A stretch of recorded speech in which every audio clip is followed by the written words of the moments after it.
Bueno, hermanos, buenos días. Qué bueno verlos. Hoy llegamos al final de la carta de los Efesios. Vamos a estar viendo Efesios capítulo 6, versículos 10 al 23. Así que vayan yendo ahí. Y ustedes conocen ese pasaje. Es un pasaje conocido, pero muchas veces es tratado como no corresponde. La idea es que nosotros ahora veamos este texto en su contexto, dentro del flujo del argumento de toda la carta, para que nos demos cuenta de lo valioso, lo hermoso que es. Porque en efecto este pasaje no está desconectado de lo que nosotros veníamos viendo en toda la carta. Todo lo contrario. De hecho, esta carta no pudo haber tenido un cierre más apropiado. Acá tenemos la gran aplicación de la carta a los Efesios. Tenemos una conclusión a la cual todo el peso de lo dicho antes le da un tono que es impactante, que es conmovedor. Esta es, como me pasa seguido, pero es una de esas ocasiones en las que mis limitaciones se hacen claras, se hacen evidentes para mí. Pero bueno, gracias al Señor que Él se glorifica, que muestra su gloria incluso con la predicación limitada, de personas limitadas y defectuosas, como yo. Confiamos en la ayuda del Señor, su asistencia para esto. Entonces vamos a leer el texto, hermanos, pero yo quisiera que provoque el efecto que se supone que tiene que provocar en ustedes. Entonces, al leerlo, consideren todo lo que hemos visto. Traigan a su mente todas las palabras que Pablo ya ha dicho hasta este momento. Traigan a sus mentes esas verdades tan profundas, tan grandiosas de las cuales él ya habló. Carguen su mente con todo el peso de la teología profunda del Evangelio que fue desplegada en esta carta hasta este punto, y leamos Efesios 6, 10 al 24. Dice: por lo demás, fortalezcanse en el Señor y en el poder de su fuerza. Revístanse con toda la armadura de Dios para que puedan estar firmes contra las insidias del diablo.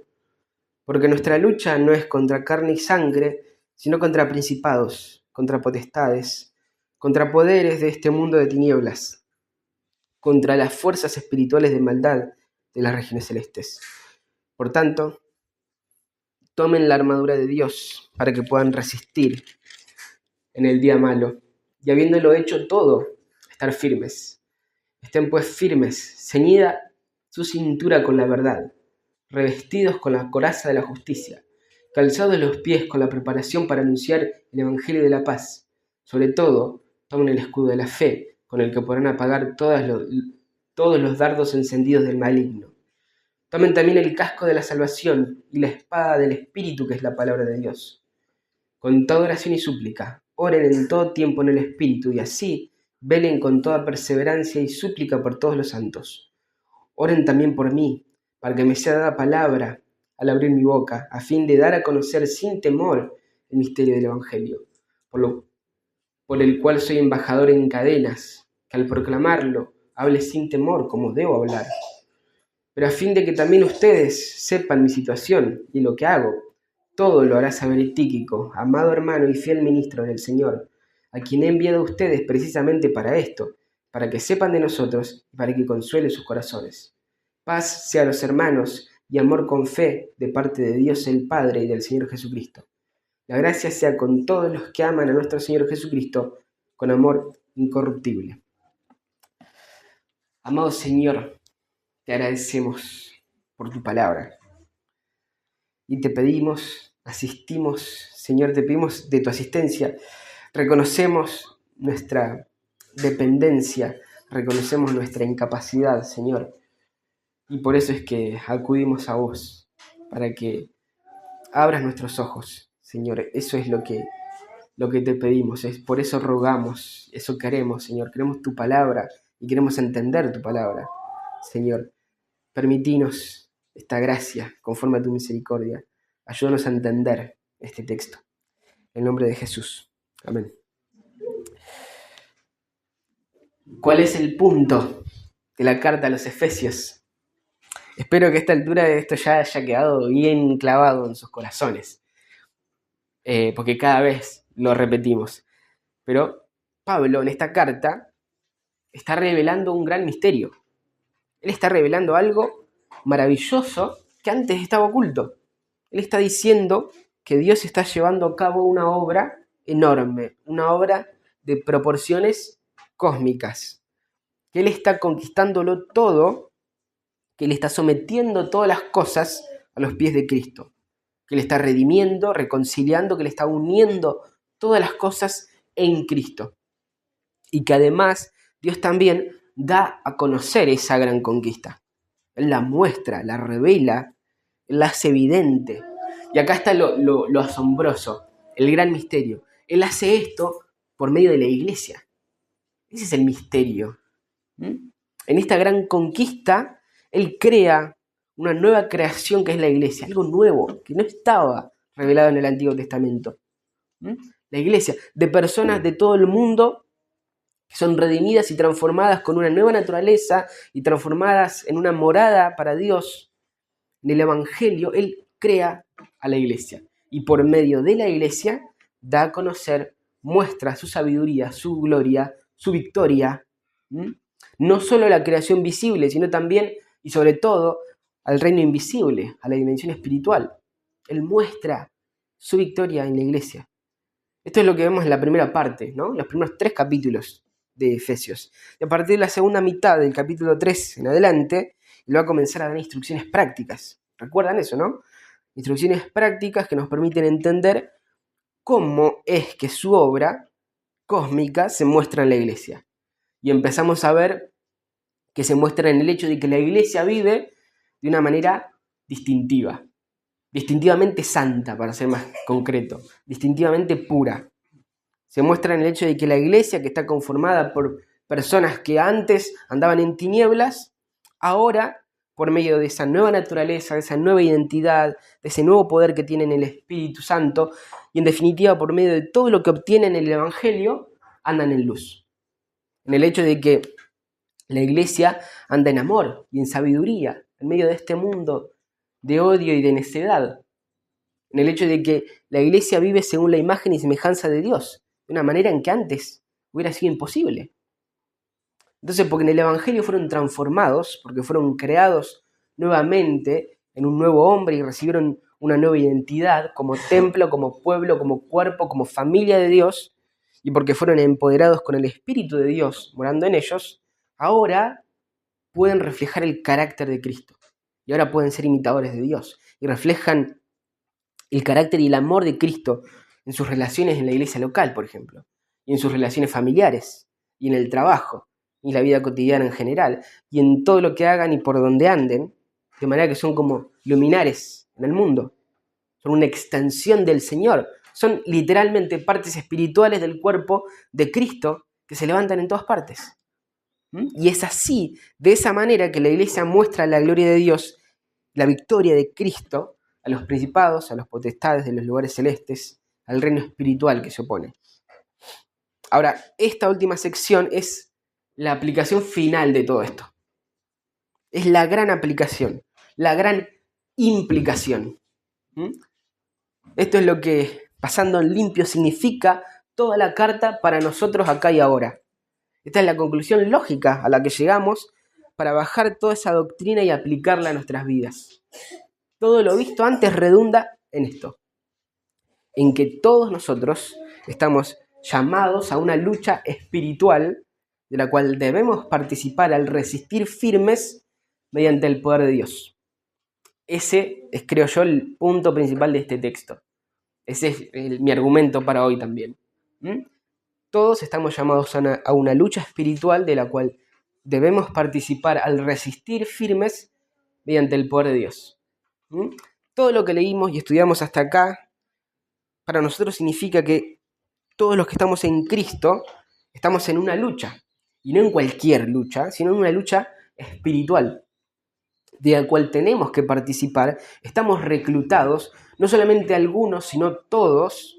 Entonces todos tenemos que participar pero tampoco de cualquier manera, sino que debemos participar, manteniéndonos firmes, resistiendo a los ataques y esto es lo importante, en dependencia de Dios, echando mano de los recursos de Dios, del poder de Dios, de la armadura de Dios. Eso es lo que vamos a ver. En 3 puntos. Punto número 1, nuestra realidad, el hecho de que estamos en una batalla. Punto número 2, nuestros recursos, la armadura de Dios. Y punto número 3, el alcance, el hecho de que todos estamos reclutados. Comencemos con el primer punto, nuestra realidad. Y simple y llanamente, hermanos, nuestra realidad es que estamos en medio de una batalla. Nuestras vidas, la vida del cristiano, la vida de la iglesia, es una vida que podemos definir como una batalla espiritual. Si ustedes prestaron atención a esa vida práctica que Pablo describió y a la cual nos llama, tuvieron que haber llegado a la conclusión de que la vida cristiana es una vida de estándares altísimos. ¿Creen que es fácil vivir así? Como hemos visto hasta ahora, que es fácil vivir en ese amor como imitadores de Dios que vimos. Que es fácil vivir en luz, en un mundo tan oscuro y tan perverso. ¿Les parece fácil vivir las relaciones personales de la manera en que estamos llamados a vivirlas, como vimos la semana pasada? Si te parece fácil, bueno, tal vez no estuviste prestando mucha atención, porque no lo es.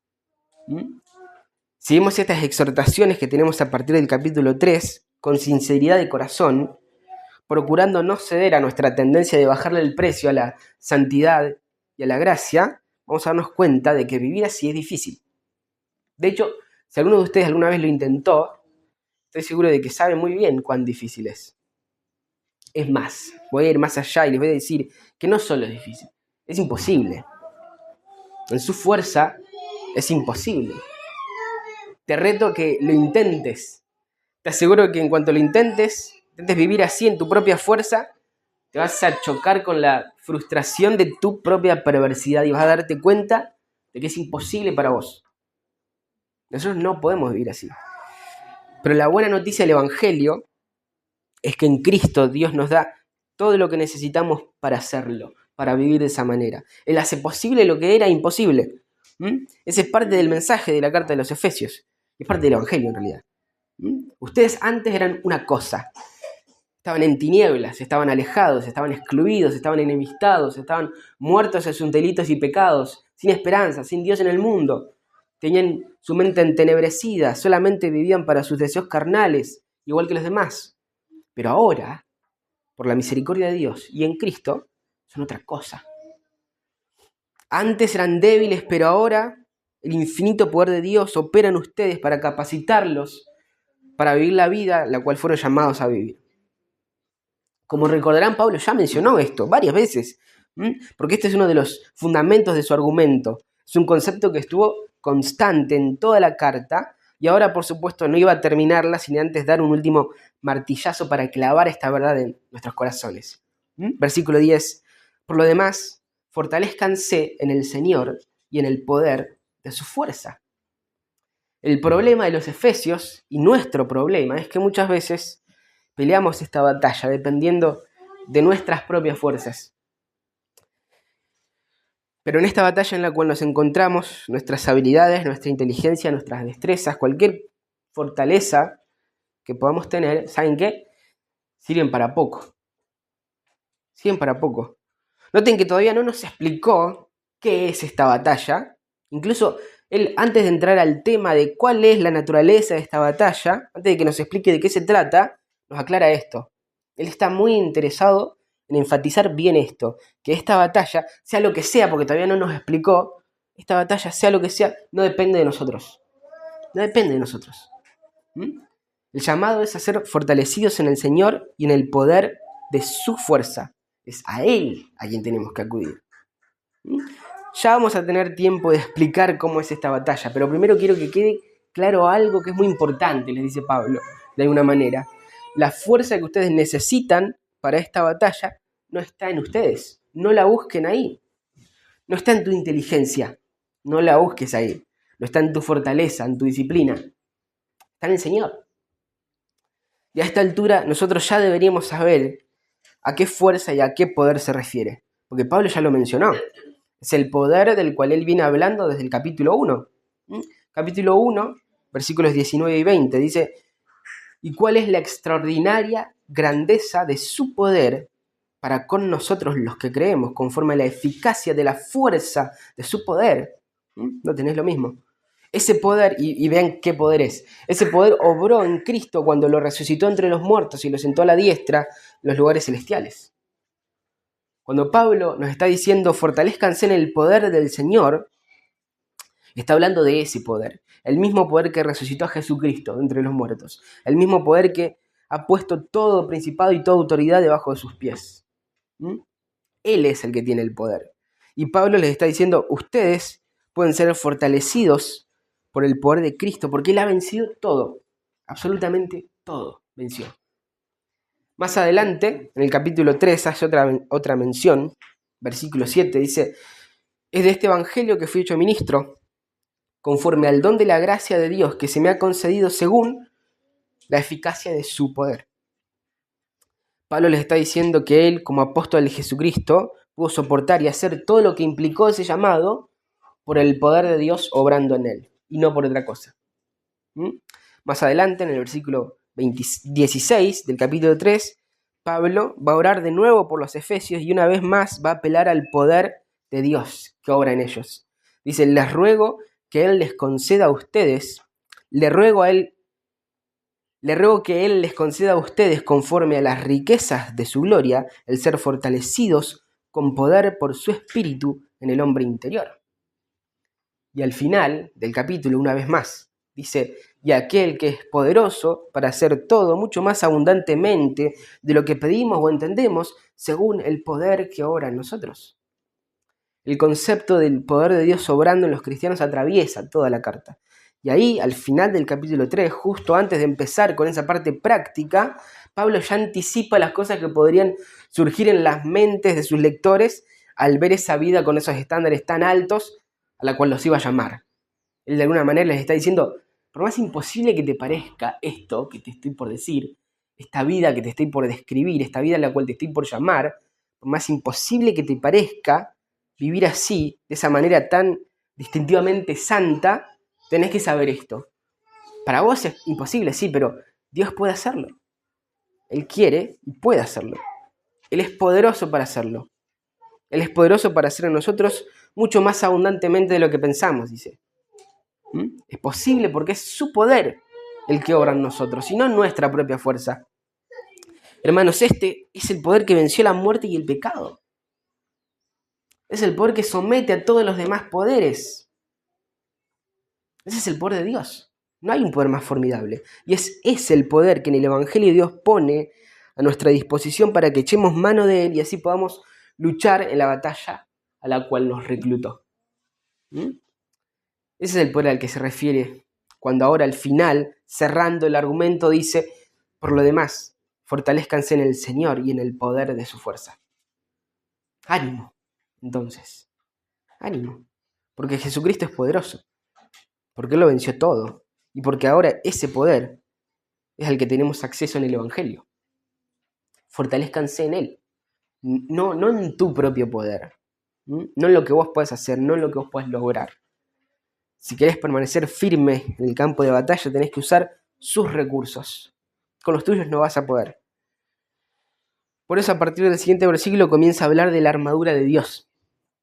Y más adelante va a detallar qué es esta armadura. Pero por ahora les dice que la manera de mantenerse firmes contra las encías del diablo, la manera en que en definitiva se fortalecen en el poder de la fuerza del Señor, es usando esta armadura. Pablo está hablando del asunto de fortalecerse en el poder de Dios, y para explicarlo más en detalle usa una ilustración que no es nada casual. Él usa una figura de un soldado romano que en aquel tiempo usaba estas diferentes partes de su armadura para el campo de batalla. Y ya vamos a ver los detalles de las partes de esta armadura, pero antes de eso, la ilustración en sí misma ya nos comunica algo. El hecho de que Pablo haya elegido explicar esto por medio de esta metáfora nos dice algo. La ilustración de la armadura en sí te está diciendo que estás en un campo de batalla y que necesitas estar preparado para esa batalla. que sos un soldado y que estás en la guerra. Pablo, en esta conclusión, en esta gran aplicación, establece el escenario de una guerra, de una batalla. Ahora la pregunta es, ¿contra quién estamos peleando? ¿Contra quién es esta batalla? ¿Quién es el enemigo? ¿Contra quién tiene que batallar la iglesia? ¿Quién es realmente el enemigo que ataca a la iglesia? Y el versículo 12 responde a esas preguntas. Porque nuestra lucha no es contra carne y sangre, contra sangre y carne, sino contra principados, contra potestades, contra los poderes de este mundo de tinieblas, contra las fuerzas espirituales de maldad en las regiones celestes. Hermanos, el mundo en que vivimos es extremadamente complejo. La condición caída del mundo lo hace complejo y hace las cosas difusas, borrosas, complicadas. Y en medio de esta complejidad la iglesia, a través de los siglos, se ha involucrado en muchas batallas. Y tal vez con buenos motivos. Con el buen motivo de mantener la pureza del evangelio. Con el buen motivo de mantener la pureza en la sociedad. Pero aunque haya tenido buenos motivos, de nuevo, en la complejidad de este intrincado mundo caído, muchas veces terminó peleando la batalla equivocada. Y al final esto no ha hecho otra cosa más que traer todo tipo de problemas y hasta descrédito a la iglesia y a Cristo. En muchas ocasiones a lo largo de la historia la iglesia llegó a confundir completamente su papel en este mundo y cuál es su campo de batalla. Este versículo nos deja en claro cuál es nuestro enemigo. Por demás de claro, no puede ser más claro, porque primero dice quién no es nuestro enemigo y después dice quién sí es nuestro enemigo. Dice, porque nuestra lucha no es contra sangre y carne. Si ustedes ven la sociedad, el mundo en que vivimos, en los tiempos en que vivimos, seguramente van a haber muchas luchas para elegir. Pueden elegir luchar contra un montón de cosas, contra el progresismo, contra la agenda LGTB.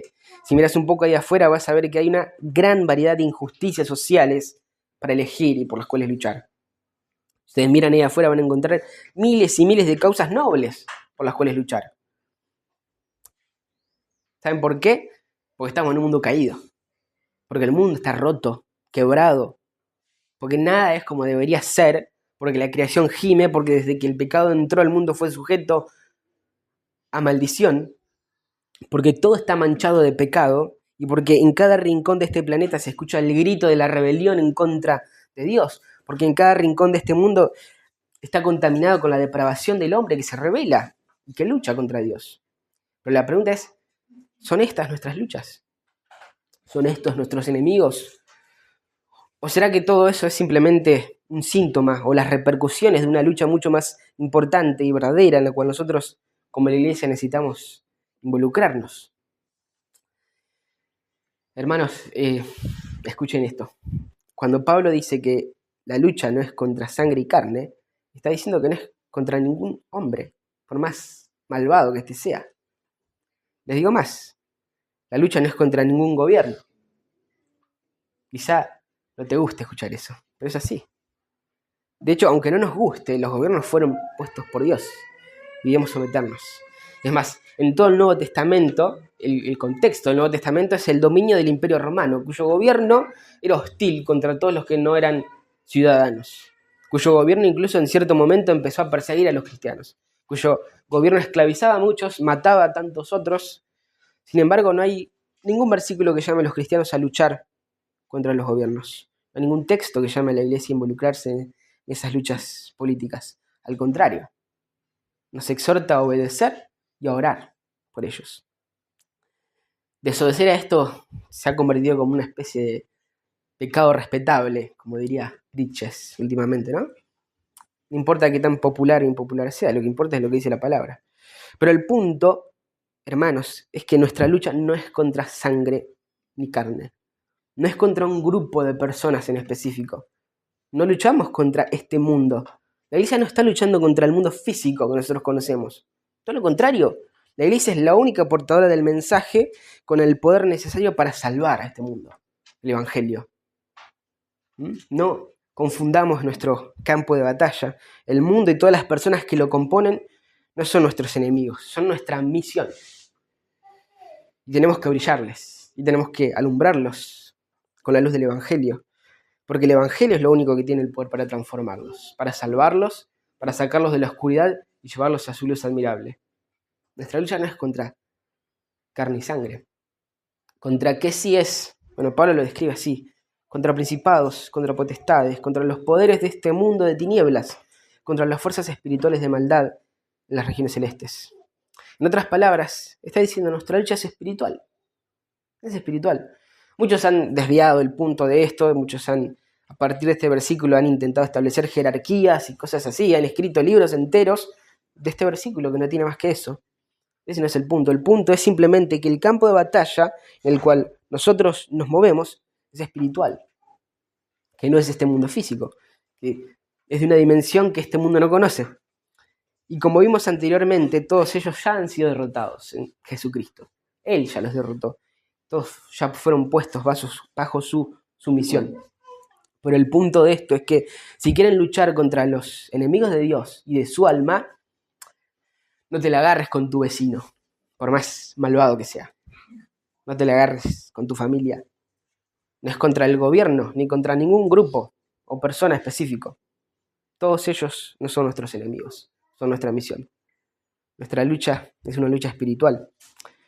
Los que están luchando en contra de la iglesia son Satanás y sus demonios. Esa es la batalla. Y es para esta batalla para la cual nosotros hemos sido reclutados. Una gran implicación de todo el mensaje expuesto en Efesios es que estamos en un campo de batalla y que este campo de batalla es espiritual. Tenemos una lucha que es espiritual. En la cima del argumento, en el capítulo 3, está esto. Tenemos una lucha espiritual en la cual tenemos que enfocarnos. Ahora la pregunta es ¿cómo? ¿Cómo hacerlo? ¿Cuáles son los recursos? La segunda parte de este pasaje, en los versículos 14 al 17, nos hablan de nuestros recursos. Concretamente, los recursos que nosotros tenemos son la armadura de Dios. Esto es lo que Dios nos ha provisto. Dice, estén pues firmes, ceñida su cintura con la verdad, revestidos con la coraza de la justicia y calzados los pies con la preparación para anunciar el evangelio de la paz. Sobre todo, tomen el escudo de la fe con el que podrán apagar todos los dardos encendidos del maligno. Tomen también el casco de la salvación y la espada del Espíritu, que es la palabra de Dios. Pablo continuó con la metáfora y describe las diferentes partes de la armadura de un soldado romano. Y lo primero que menciona es ceñir su cintura con la verdad. Esta parte de la armadura usualmente se relaciona con la palabra de Dios, con el hecho de conocer y de hablar la palabra de Dios con integridad. En definitiva, lo que Pablo está diciendo es que nosotros necesitamos echar mano de la palabra de Dios, que los cristianos necesitamos conocerla, que necesitamos profundizar en la palabra de Dios y hablarla. Esta es una de las partes de la armadura, una de las maneras en que nosotros permanecemos firmes y hacemos uso del poder y la fuerza del Señor. Después dice, revestidos con la coraza de la justicia. Esto significa actuar con justicia ante toda situación posible. Y también es considerar la manera en que nosotros hemos sido justificados en Jesucristo. Los ataques de Satanás están dirigidos en primer lugar a sembrar duda en nuestras vidas. Ese es el método principal. Hay momentos en los que las dudas pueden atacarnos y pueden estremecernos, pero ustedes deben poder decir con seguridad, Cristo es quien me justificó. La justicia divina fue aplicada, fue imputada en mí. Jesús es mi justicia. Después dice, y calzados los pies con la preparación para anunciar el evangelio de la paz. Lógicamente significa que necesitamos proclamar el evangelio en todos los lugares y de tantas maneras como nos sea posible. Y esto es interesante, ¿no? Parte de nuestra armadura es que el evangelio sea proclamado, es predicar el evangelio. Y tiene todo el sentido del mundo, porque recuerden que es el evangelio el que tiene poder. Es Cristo el que tiene poder, a través de su palabra, y el Espíritu que la aplica. El mensaje del evangelio es lo que nos ha rescatado a nosotros y es lo que todavía puede rescatar. Versículo 16, sobre todo, tomen el escudo de la fe, con que podrán apagar todos los dardos encendidos del maligno. El escudo de la fe. Como dijimos, el ataque principal de nuestro enemigo tiene que ver con la duda. Tenemos que protegernos de la duda y de todos los estragos que la duda puede provocar al confiar en Jesús. También noten que todo tiene que ver con la dependencia del Señor. Todo en definitiva apunta a eso, a depender del Señor y no de nuestra fuerza. Confiar en el Señor Jesús, que Él es fiel, que Él es poderoso para cumplir su palabra. Versículo 17. Tomen también el casco de la salvación. Y acá hay una clara referencia a Isaías 59 y 17 y otros lugares también en Isaías donde Dios tiene el casco de la salvación. Nosotros, por supuesto, no podemos hacer esto por nuestros medios. Cuando hablamos de esa salvación eterna, no es algo que está en nuestras manos controlar, sino que es algo que le pertenece a Dios. Pero si estamos en Cristo, podemos descansar en la salvación de Dios que obró a nuestro favor. La seguridad de que fuiste rescatado por Jesucristo y que la vida eterna te fue conferida por sus méritos. Eso tiene que reinar en tu vida, tiene que estar presente en tu vida todo el tiempo. Todo lo que mires, todo lo que juzgues, todo lo que consideres, tiene que ser por la lente del Evangelio y lo que Él, por gracia, ha hecho en vos. Y cuando los ataques del maligno vengan, ustedes van a poder decir: yo sé lo que Jesucristo hizo por mí. Yo sé que me salvó, que me rescató, que perdonó mis pecados. Y así es como resistimos al día malo. Esa es la manera, dependiendo y recordando lo que el Señor hizo. Y la espada del Espíritu, que es la palabra de Dios. Y esto podría considerarse como la parte ofensiva, ¿no? Pero los comentaristas hablan de que la palabra griega ahí se refiere a algo parecido a una daga, algo que es útil para la pelea de cuerpo a cuerpo, lo que es útil para defenderse cuando el enemigo está cerca, tal como le hizo el Señor en el desierto. Y noten que en definitiva el asunto es resistir. La lucha se trata de resistir, de permanecer firmes. Ahora, me resulta interesante que mencione que esa espada o daga de la palabra es del Espíritu, no es nuestra. Todo el tiempo apunta a eso, no es tuyo, no es de nosotros, no aportamos nada. Es la palabra del Espíritu, Él la inspiró. Y esa es nuestra espada. Ahora, este pasaje se ha malinterpretado mucho. Y es importante que nosotros no hagamos lo mismo, que lo pongamos en su contexto, que le saquemos la mitología que algunos le han puesto alrededor. El tema de la armadura no es un amuleto mágico ni místico. Se trata del poder de Dios en su palabra, obrando por medio de su espíritu. No hay nada mágico acá, no hay nada místico. No es un amuleto en el que nosotros, si hacemos tal cosa, si tuve un devocional de 1 hora y después oré 2 horas más, bueno, entonces estoy protegido. No hay magia. Hay poder sobrenatural de Dios que su espíritu usa para hacer su voluntad. Por eso el énfasis de nuestra dependencia de Dios. En definitiva, la armadura es depender del Señor. Por eso Pablo habla de la armadura de Dios, no de la armadura del cristiano. No sé si alguna vez lo notaron, si lo vieron así. Es la armadura de Dios. Aunque nosotros lo usemos, es de Él. El poder radica en Jesucristo, no en nosotros. Y finalmente, en la última parte, de alguna manera, nos habla del alcance que tiene esta lucha espiritual. Que en definitiva alcanza a todo el mundo y alcanza a todos. Vean, con toda oración y súplica, oren en todo tiempo en el Espíritu y así velen con toda perseverancia y súplica por todos los santos. Oren también por mí, para que me sea dada palabra al abrir mi boca, a fin de dar a conocer sin temor el misterio del Evangelio por el cual soy embajador en cadenas, que al proclamarlo, hable sin temor como debo hablar. Oren, dice Pablo. Otra vez, dependan de Dios, dependan del Espíritu. Dice, oren por ustedes mismos, con toda oración, con toda súplica, en todo tiempo, velen, oren. Pero también les dice, oren por todos los santos. Hermanos, esta gran lucha espiritual nos involucra a todos. Esto significa que la situación amerita que consideremos a todos los santos, que consideremos a todos nuestros compañeros de milicia, acá y en todo el mundo. Cuando ustedes oren por todos los cristianos. Recuerden eso. Estamos en una lucha espiritual y necesitamos de sus oraciones. Nuestros hermanos en todos lados necesitan de sus oraciones.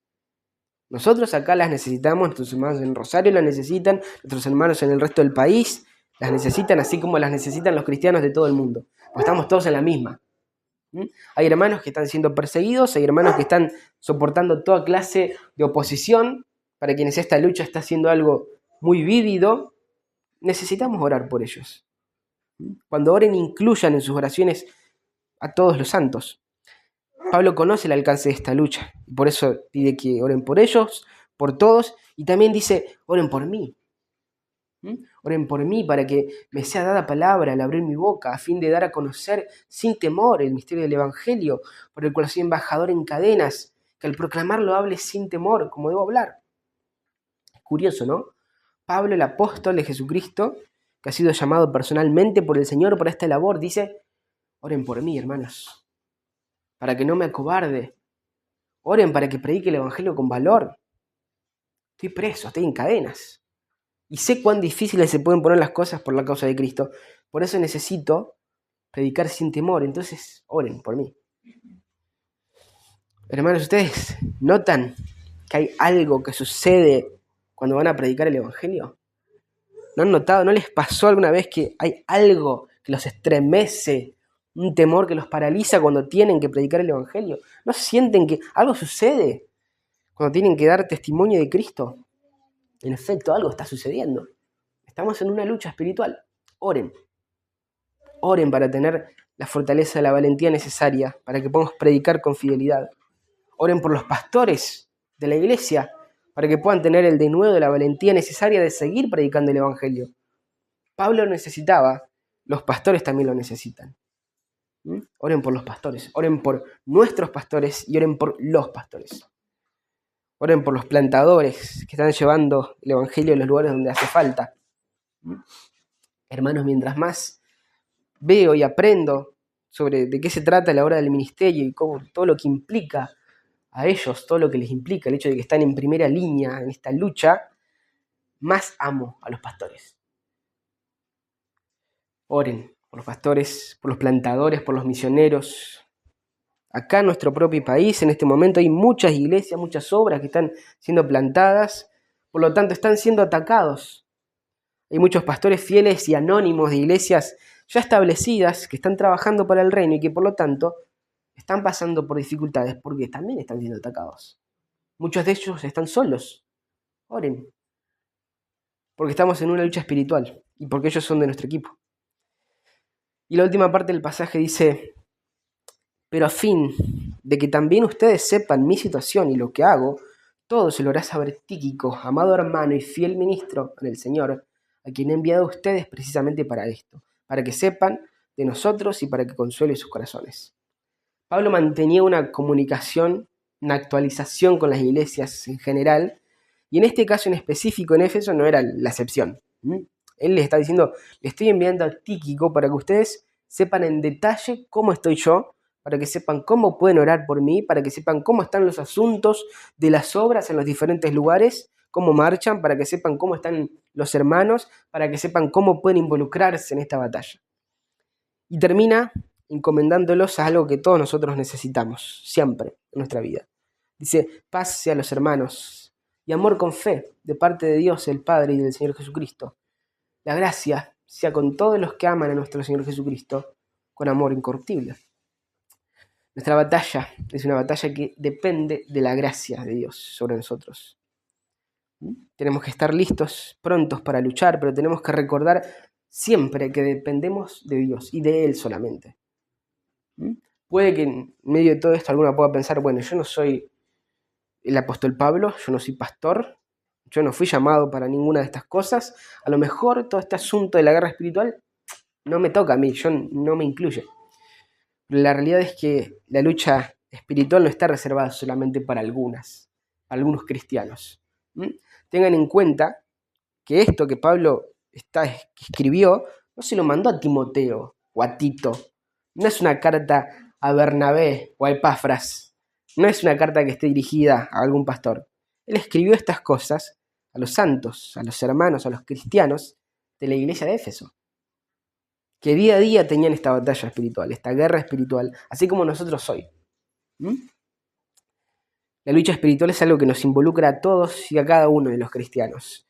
Por eso, hermanos, es que nosotros necesitamos estar alertas, vigilantes, preparados en todo tiempo, entendiendo que no importa en dónde ni qué estemos haciendo. La guerra espiritual se desarrolla en cualquier lugar y en cualquier momento, y no es contra cosas que nosotros podemos ver, sino contra seres espirituales. En medio de ella tenemos que llevar siempre la armadura de Dios para estar listos y prestar batalla, estando conscientes de el poder inigualable de nuestro Dios, que en Cristo y por medio de Cristo está a nuestra disposición. Un poder que, según Pablo, ya tuvo un efecto en nosotros. Nosotros, si estamos en Cristo, ya vimos ese poder actuando en nosotros. Todo lo que vimos en la carta, lo que sucedió en nosotros, es el poder del Señor actuando, obrando en nosotros, porque es el mismo poder que nos llevó de muerte a vida.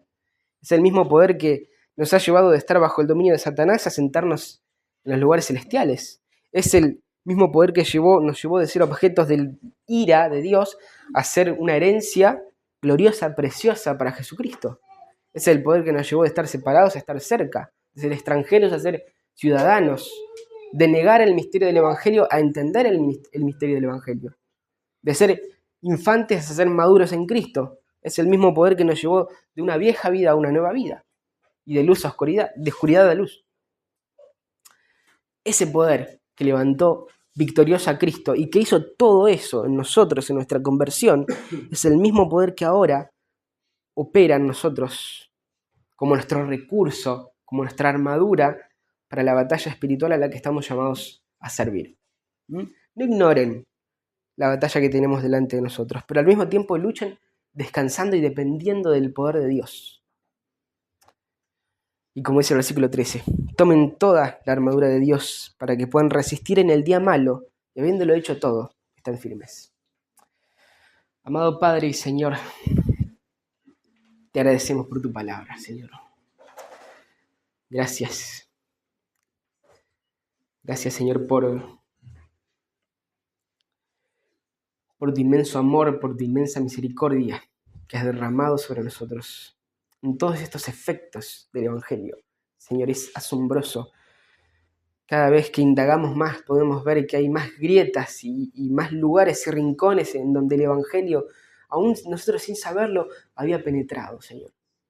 Gracias. Gracias por ese amor que es incomprensible para nosotros, que aunque avancemos y aprendamos, sigue siendo incomprensible. Demasiado grande para entenderlo, Señor. Gracias por eso. Te pedimos, Señor, que nos ayudes en cuanto a la verdad específica que acabamos de ver. Que recordemos y seamos conscientes de cuál es nuestra lucha. Que nos ayudes y nos des sabiduría para poder entender cuál es la verdadera lucha. Para que nos guardes de luchar las peleas incorrectas. Recordanos, Señor, que somos soldados y recordanos que, lo más importante, Señor, recordanos que no es en nuestra fuerza que tenemos que pelear, que no es en nuestra capacidad, que es imposible para nosotros, sino que debemos hacerlo dependiendo de vos. Recordanos, Señor, cuán importante es nuestra dependencia de vos, que así como dependimos de vos en el momento en el que fuimos rescatados y fuimos salvados, seguimos dependiendo de vos todavía en este camino, en este peregrinaje, hasta que lleguemos a nuestro hogar, Señor, hasta que lleguemos a estar delante de tu presencia, y donde vamos a seguir dependiendo de vos. Ayúdanos a recordar eso, Señor. Guardanos de nuestra tendencia a ser independientes. Recordanos que no hay nada más sabio, ni más hermoso, ni más alto que estar viviendo dependiendo de vos. Lo pedimos en el nombre de Jesús. Amén.